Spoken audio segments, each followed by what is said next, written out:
Assalamualaikum warahmatullahi wabarakatuh. Perkenalkan, saya Anita Silviani, guru kimia dari SMA Negeri Tanjung Kerta. Kali ini akan saya tampilkan bagaimana cara menghitung pH larutan asam dan basa. Merupakan kelanjutan dari video sebelumnya. Yang pertama adalah tentang asam kuat. Untuk mencari konsentrasi ion H+ pada asam kuat cukup merupakan perkalian dari konsentrasi larutan atau dilambangkan dengan M dikali dengan valensi asamnya. Kita lihat bagaimana contohnya. Contoh, berapakah pH dari larutan HCl 0,01 molar? HCl 0,01 molar apabila dibuatkan dalam bentuk reaksi ionisasi akan terurai menjadi ion H+ sebanyak 1 dan Cl minus sebanyak 1 juga. Sehingga kita amati bahwa untuk mencari konsentrasi ion H+ cukup merupakan pengalian konsentrasi kali valensi asam. Konsentrasinya adalah sama dengan 0,01 seperti yang tertera di soal. Kemudian valensi asamnya di sini hanya ada 1 ion H+, maka cukup 0,01 dikali 1, maka jawabannya sama dengan 0,01 molar. Maka pH-nya sama dengan min log konsentrasi H+. Konsentrasi H+-nya sama dengan 0,01, maka jawabannya adalah 1 kali 10 pangkat negatif 2 min log 1 kali 10 pangkat negatif 2, maka jawabannya adalah sama dengan 2. Ini untuk contoh soal bagi yang asam kuat. Berikutnya, yang kedua adalah untuk asam yang bersifat lemah. Jika tetapan ionisasi asam atau Ka diketahui, maka contohnya seperti begini, otomatis bahwa H+ ini sama dengan akar dari Ka dikali dengan konsentrasinya. Jika tetapan ionisasi asam atau alfa diketahui, maka H+-nya sama dengan konsentrasi larutannya dikali dengan alfa. Kita lihat contohnya. Hitung pH larutan berikut. Untuk yang pertama adalah HCOH atau asam format dengan konsentrasi 0,1 molar tertera di sini. Diketahui bahwa alfanya adalah sama dengan 0,01. Karena di soal diketahui adalah alfanya, maka kita gunakan rumus yang ini, bahwa H+ sama dengan M dikali dengan alfa. Maka H+-nya sama dengan M. M-nya berapa? Yaitu 0,1 molar. Alfanya berapa? Yaitu sama dengan 0,01. Maka 0,1 dikali 0,01 sama dengan 1 kali 10 pangkat negatif 3. Maka pH-nya sama dengan min log 1 kali 10 pangkat negatif 3. Dan jawabannya sama dengan 3. Soal yang kedua adalah contohnya CH3COH atau asam asetat atau asam cuka dengan konsentrasi 0,05 molar, di mana Ka-nya sama dengan 1,8 kali 10 pangkat negatif 5. Nah, karena di soal ini diketahui harga Ka, maka kita gunakan rumus yang ini, yang di atas.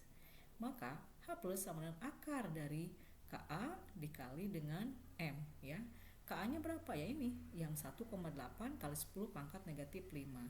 Sedangkan M-nya adalah yang mana? Yang ini adalah 0,05. Maka akan didapati 1,8 dikali 5 sama dengan 9, dan pangkatnya kita tambahkan jadi kali 10 pangkat negatif 7. Maka kalau diakarkan sama dengan 3 dikali 10 pangkat negatif 3,5.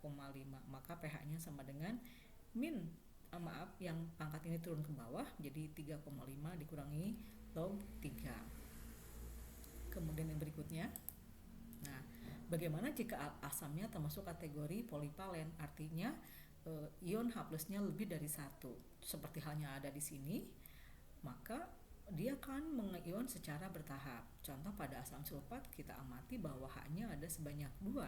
Maka tahap pertama ion H+ yang mengionnya hanya 1 dulu. Jadi H2SO4 terurai menjadi ion H+ tambah dengan HSO4-.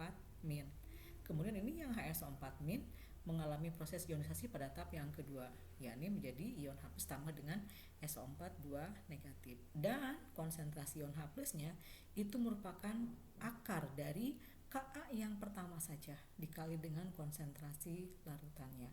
Begitupun untuk yang basa yang bersifat kuat itu merupakan, kalau mau mencari konsentrasi basanya cukup dengan molaritas atau molaritas larutannya dikali dengan valensi basanya. Baik, kita lihat untuk basa yang kuat seperti yang tadi di layar berikutnya, di layar sebelumnya, bahwa rumusannya itu adalah konsentrasi larutan basa dikali dengan M. Kita lihat bagaimana contohnya. Contohnya seperti tertera di sini, misalnya berapakah pH larutan BaOH 2 kali dengan konsentrasi 0,001 molar. Maka kita caranya adalah buatkan dulu proses ionisasinya, bahwa BaOH 2 kali terurai menjadi Ba2 plus ditambah dengan 2OH minus. Di sini kita amati bahwa ion OH minusnya ada sebanyak 2, maka 2 dikali dengan konsentrasi larutannya. Konsentrasi larutannya adalah 0,001, maka didapati angka 2 kali 10 pangkat negatif molar. Untuk pOH-nya sama dengan min log kali konsentrasi OH minus. Jadi min log 2 kali 10 kali negatif 3, saya ulangi, jadi pOH-nya sama dengan min log 2 kali 10 pangkat negatif 3, didapatkan hasilnya sama dengan 3 dikurangi log 2. Sedangkan kalau mau mencari pH-nya maka sama dengan 14 dikurangi pOH, sama dengan 11 ditambah dengan log 2. Untuk basa lemah sama seperti halnya pada asam lemah, di mana OH minusnya ini merupakan M dikali alfa, atau juga bisa menggunakan rumus yang kedua bahwa konsentrasi OH minus sama dengan akar Kb dikali dengan M. Itu mungkin yang dapat saya tampilkan untuk menghitung konsentrasi asam dan untuk mencari pH asam dan pH basa. Semoga bermanfaat. Assalamualaikum warahmatullahi wabarakatuh.